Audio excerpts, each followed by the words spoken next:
Hello students, चलिए देखिए आज हम क्लास 12th का लेसन फिनॉल स्टार्ट करने वाले हैं। कौन सा लेसन स्टार्ट करेंगे? फिनॉल। ठीक है।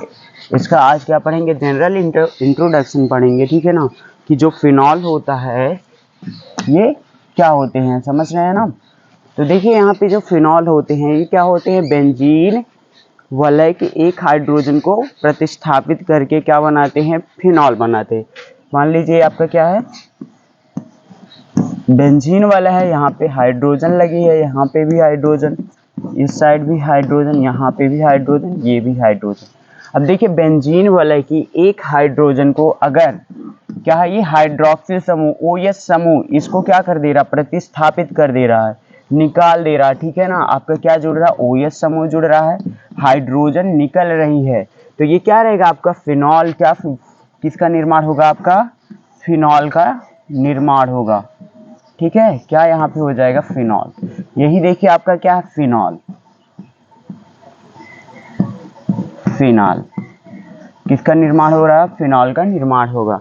कि अगर बेंजीन वाले से एक हाइड्रोजन को OH समूह क्या करता है? प्रतिस्थापित करता है, तो किस चीज का निर्माण होता है? फिनॉल का निर्माण होता है, ठीक है। ये समझ गए?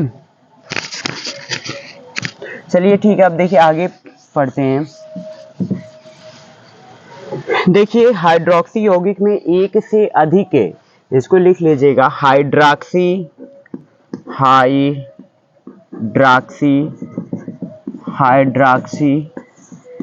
यौगिक, हाइड्रोक्सी यौगिक में एक या एक से अधिक, एक या एक से अधिक, एक या एक से अधिक बेंजीन वलय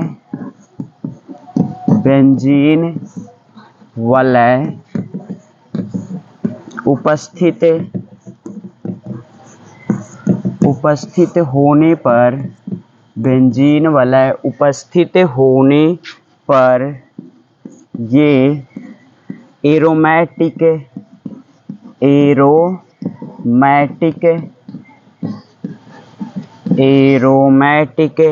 हाइड्रोक्सी यौगिक कहलाते हैं।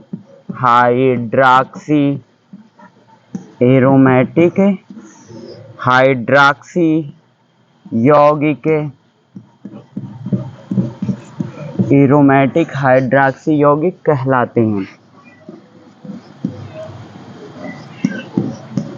देखिए क्या होते हैं, अगर क्या होते हैं हाइड्रोक्सी यौगिक में एक या एक से अधिक बेंजीन वलय उपस्थित होने पर ये एरोमेटिक हाइड्रोक्सी यौगिक कहलाते हैं। अगर क्या है, देखिए बेंजीन वाला 1 2 3 है, अगर उस पर क्या लगा हुआ है? OH समूह लगा हुआ, तो उसको क्या कहेंगे आप? एरोमेटिक हाइड्रोक्सी यौगिक कहेंगे, ठीक है ना। वो क्या कहलाएंगे? एरोमेटिक हाइड्रोक्सी यौगिक कहलाते हैं। अब देखिए जो एरोमेटिक हाइड्रोक्सी यौगिक होते हैं, इनको OH, जो OH समूह की स्थिति के आधार पर इनको दो भागों में बांट दिया गया। तो इसको लिख लीजिएगा। देखिए OH समूह है की स्थिति के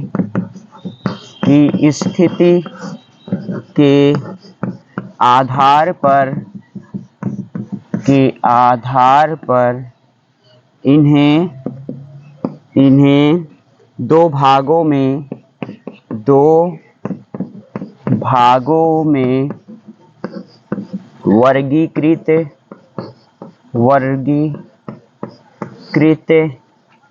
किया जा सकता है। वर्गीकृत किया जा सकता है। दो भागों में क्या किया गया है? वर्गीकृत किया गया है, ठीक है ना। OH समूह की स्थिति के आधार पर इन्हें दो भागों में वर्गीकृत किया जा सकता है, ठीक है। इतना समझ गए? अब देखिए पहला भाग पढ़िएगा इसमें।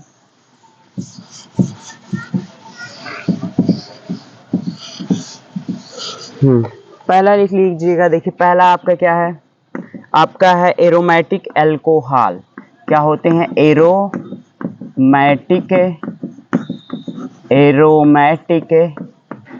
एल्कोहल। एरोमेटिक एल्कोहल, देखिए एरोमेटिक एल्कोहल ये क्या होते हैं, देखिए एरोमेटिक एल्कोहल में जब OH समूह है जो सीधे बेंजीन वाले पर ना जुड़ा हुआ रहता है, समझ रहे हैं ना।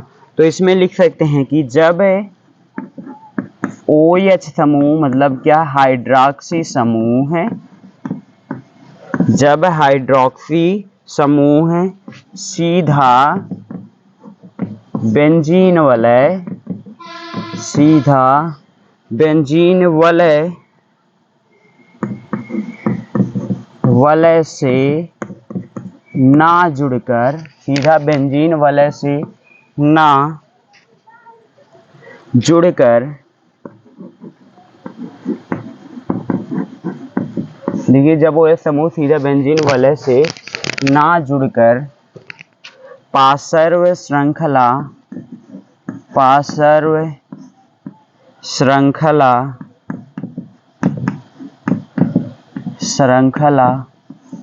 पर जुड़ा होता है।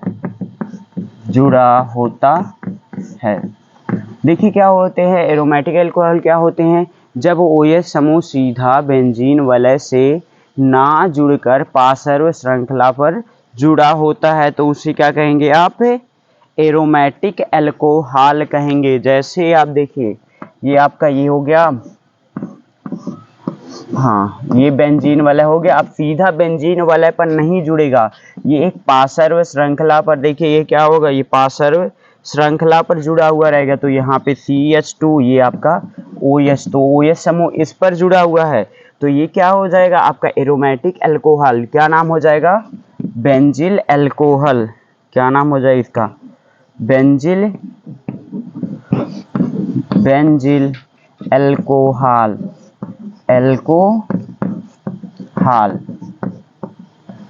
इसका नाम हो जाएगा बेंजिल एल्कोहल। ये समझ गया ना। एरोमेटिक एल्कोहल क्या होते हैं, जब OH समूह सीधा बेंजीन वाले से ना जुड़ करके पार्श्व श्रृंखला पर जुड़ा होता है। ठीक है, अब दूसरा वाला बताएं आपका। दूसरा देखिए आपका है OH समूह के आधार पर दूसरा नंबर है आपका क्या है, फिनाल।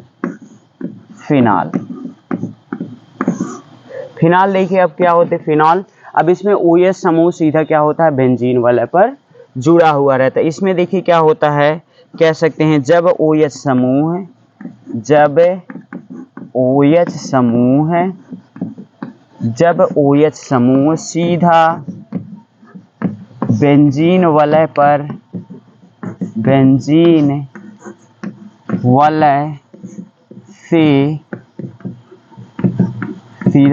वलय से जुड़ा होता है।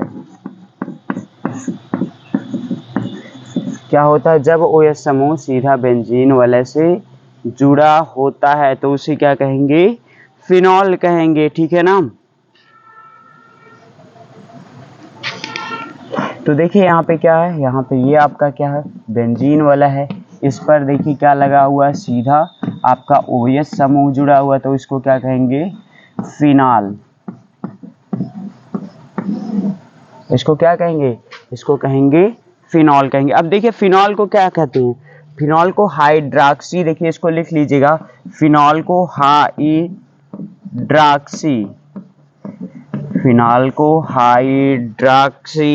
बेंजीन, फिनॉल को क्या कहते हैं, हाइड्रॉक्सी बेंजीन भी कहते हैं, फिनॉल तो कहते ही हैं।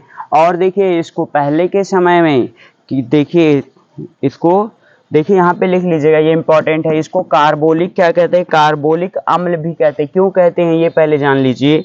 देखिए यहाँ पे इन्होंने सन 1900 लिखिएगा, सन 1934 में रंगे कौन थे, वैज्ञानिक थे, रंगे सन 1934 में रंगे ने कोलतार, क्या होता, कोलतार से इसे प्राप्त किया था, इसे प्राप्त किया था। ठीक है, फिनाल को देखिए सन 1934 में रंगे ने कोलतार से प्राप्त किया था। ठीक है ना, तो जिसके कारण इसका नाम क्या कह सकते हैं, जिसके कारण इसका नाम क्या होता, कोलतार से प्राप्त हुआ था, जिसके कारण इसका नाम ये भी हो सकता है कार्बोलिक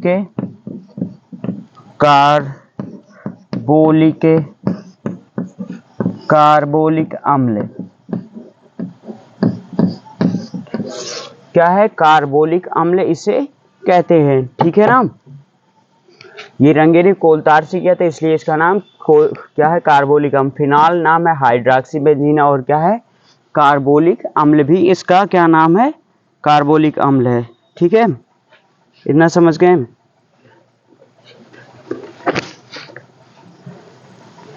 चलिए ठीक है, अब पढ़ते हैं। देखिए फिनॉल का वर्गीकरण पढ़ेंगे। हेडिंग डाल लीजिए, फिनॉल का वर्गीकरण। फिनॉल का वर्गीकरण क्या होता, फिनॉल का वर्गीकरण।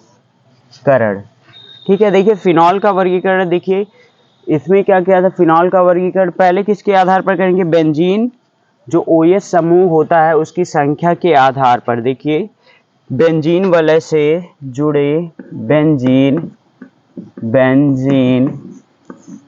वलय से जुड़े OH समूह हैं, OH समूह की संख्या के आधार पर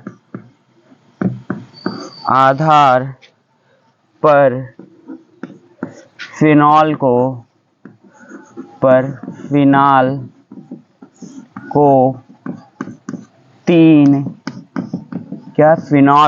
तीन वर्गों में विभाजित किया जा सकता है। 3 वर्गों में विभाजित किया जा सकता है।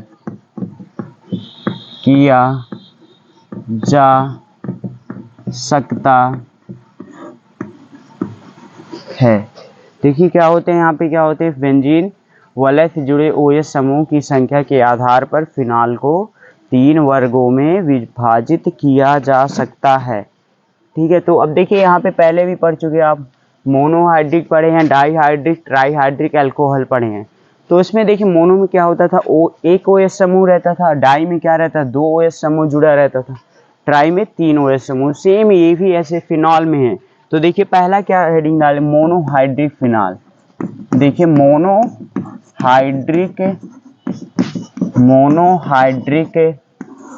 फिनॉल।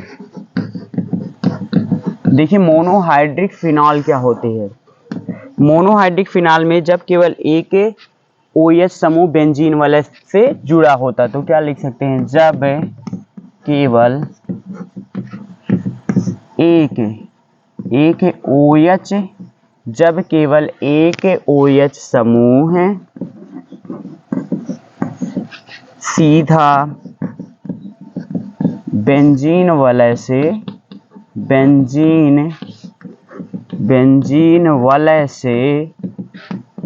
जुड़ा होता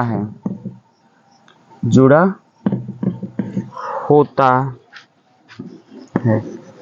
तो देखिए क्या होते हैं, जब केवल एक OH समूह सीधा बेंजीन वलय से जुड़ा होता है, समझ रहे हैं, बेंजीन वलय से कार्बन परमाणु, ये भी लिख सकते हैं सीधा बेंजीन वलय से कार्बन परमाणु पर जुड़ा होता है। ठीक है ना, बेंजीन वलय, ये भी सही है। तो बेंजीन वलय के कार्बन परमाणु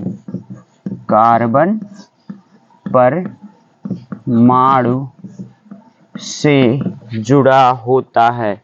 ठीक है, देखिए क्या होते हैं मोनोहाइड्रिक, जब केवल एक OH समूह सीधा बेंजीन वलय के कार्बन परमाणु से जुड़ा होता तो उसे क्या कहते हैं, मोनोहाइड्रिक फिनॉल। उदाहरण के लिए देखिए लिख लीजिए, ये उदाहरण के लिए ये क्या हो जाएगा आपका OH हो जाएगा। ठीक है, ये क्या है फिनॉल है, इसका नाम है फिनॉल। ठीक है, दूसरा देखिए आप लिख लीजिए, ये भी आपका क्या है, अगर यहाँ पे OH लगा है, यहाँ पे आपका क्या है CH3 लगा है, तो इसको कहेंगे पीक्रिसाल। पीक्रिसाल ये भी क्या है आपका मोनोहाइड्रिक क्या है फिनॉल है। और देखिए अगर यहाँ पे दो बेंजीन वाला उपस्थित है, ये क्या है दो बेंजीन वाला उपस्थित है, तो यहाँ पे अगर एक OH समूह लगा हुआ है तो ये भी क्या है अब अल्फा नेप्थाल है। क्या है, इसको यहाँ पे लगाइए, यहाँ पे अल्फा क्या है, ये अल्फा नेप्थाल है, अल्फा नेप्थाल, इसका नाम क्या हो जाएगा अल्फा नेप्थाल। इसमें देखिए सभी में क्या है बेंजीन वाले से सीधा OH समूह जुड़ा है ना, तो ये क्या हो जाएगा मोनोहाइड्रिक फिनॉल हो जाएगा। ठीक है, ये समझ गए। चलिए अब दूसरा हेडिंग डाल लीजिए डाईहाइड्रिक फिनॉल। क्या डालेंगे डाईहाइड्रिक फिनॉल। दूसरा नंबर क्या है आपका डाईहाइड्रिक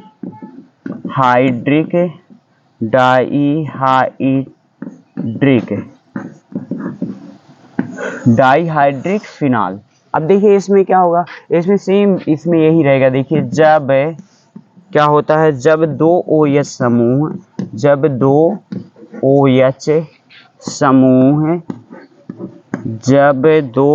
समूह सीधे बेंजीन वलय के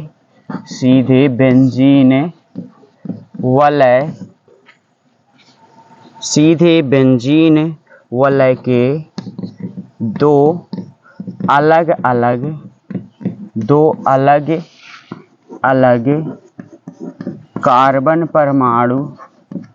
कार्बन परमाणु से जुड़ा होता है।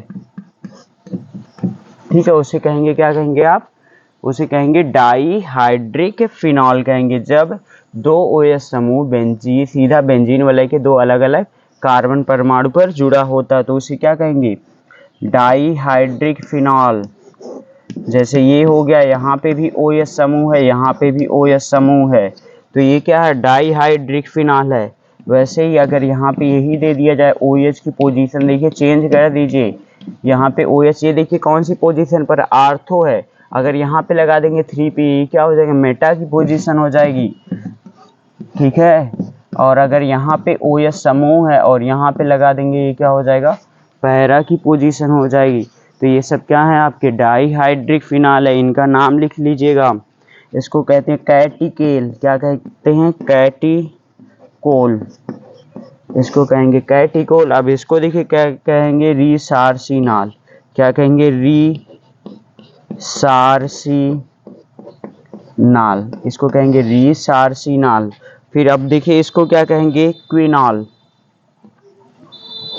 क्या कहेंगे क्विनॉल, इसको कहेंगे क्विनॉल या कह सकते हैं हाइड्रोक्विनॉन या कह सकते हैं दूसरा इसका नाम मैं यहाँ पे लिख दे रहा हूँ हाइड्रोक्विनॉन। क्या नाम हो जाएगा हाइड्रोक्विनॉन। तो ये आपकी क्या है, नमस्ते, ये देखिए आपकी क्या है फिनॉल की क्या है डाईहाइड्रिक फिनॉल की ये क्या है एग्जाम्पल है, समझ रहे हैं। चलिए ठीक है, अब हेडिंग डाल लीजिए ट्राईहाइड्रिक फिनॉल। अब इसके बाद हेडिंग डाल लीजिए क्या है ट्राईहाइड्रिक फिनॉल। Trihydric phenol. अब देखिए क्या कहेंगे यहाँ पे जब तीन OH समूह, क्या कहेंगे जब तीन OH समूह सीधा बेंजीन वलय के तीन अलग अलग कार्बन परमाणु से जुड़ा होता तो उसे क्या कहेंगे ट्राईहाइड्रिक फिनॉल कहेंगे। ठीक है, अब इसके देखिए एग्जाम्पल लिख लीजिए आप लोग। यहाँ पे देखिए क्या रहेगा तीन फिनॉल रहेगा, तीन OH समूह रहेगा बेंजीन वाले से, एक तो यहाँ पे हो जाएगा, दूसरा यहाँ पे, तीसरा आपका यहाँ पे हो जाएगा। दूसरा यहाँ पे देखिए ये आपका हो जाएगा OH, और यहाँ पे भी OH हो जाएगा, यहाँ पे भी क्या हो जाएगा OH। ठीक है, ये 2 हो गया। अब तीसरा देखिए यहाँ पे ये भी लिख लीजिए, यहाँ पे OH है और यहाँ पे भी OH समूह है, यहाँ पे भी OH समूह है। तो यहाँ पे देखिए क्या है, 3 OH समूह जुड़े हुए हैं ना, तो 3 OH समूह जुड़े हुए हैं, तो इसको क्या कहेंगे, ट्राई हाइड्रिक फिनॉल। तो इसका नाम लिख लीजिएगा यहाँ पे, इसको देखिए कहते हैं पाइरोगैलाल, पाइरोगैलाल कहते हैं। और इसको देखिए क्या कहते हैं, इसको देखिए क्या कह सकते हैं, यहाँ पे हाइड्रॉक्सी क्या कह सकते हैं, हाइड्रॉक्सी क्विनाल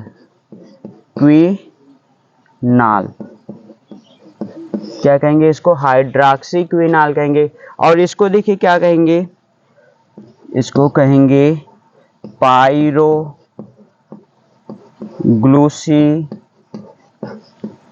पाइरोग्लूसिनाल कहेंगे। इसका क्या नाम रहेगा, पाइरोग्लूसिनाल रहेगा। अगर आप ऐसे लिखना चाहते हैं, इसका आयु पे अभी नामकरण बाद में बताएंगे। जैसे इसका देखिए 1 2 3 4, तो क्या हो जाएगा 1, 2, 3 ट्राई हाइड्रोक्सी बेंजीन। तो चलिए ठीक है, इतना देखिए ये क्या था, इसका फिनॉल का वर्गीकरण था। ठीक है, चलिए इस वीडियो में इतना ही। आगे देखिए इसका नामकरण पढ़ाएंगे, तो सबका ये सब नाम कैसे लिखते हैं IUPAC में वो बताएंगे। ओके, इस वीडियो में इतना ही। Thank you.